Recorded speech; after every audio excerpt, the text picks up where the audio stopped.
Bonjour, je suis très heureuse de venir à nouveau vers vous pour un petit moment de partage sur la créativité et la conscience.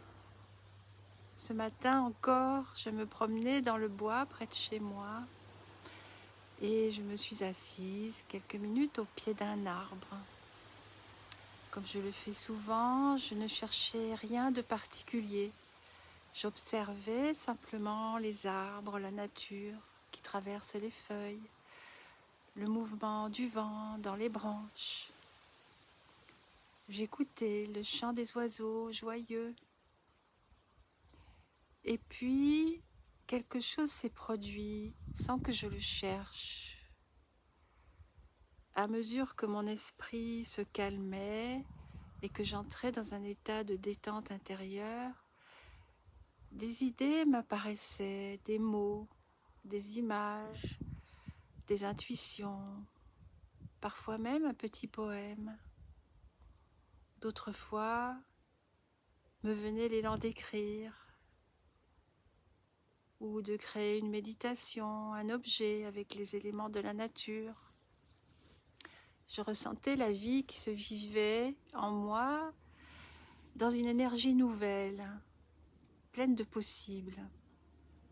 Pendant longtemps, j'ai cru que la créativité était un talent réservé à des artistes reconnus comme tels. Aujourd'hui, je sais qu'elle est une faculté naturelle, venue de la conscience elle-même, accessible à tous. Il suffit d'observer les enfants pour s'en souvenir. Donnez-leur quelques cailloux, une branche ou un morceau de bois, et ils créeront un monde entier. Ils inventeront des histoires, des personnages, des aventures. Ils transformeront l'ordinaire en extraordinaire. Mais d'où leur vient cette capacité ? Le pédiatre et psychanalyste Donald Winnicott expliquait que le jeu est l'un des fondements de la créativité humaine.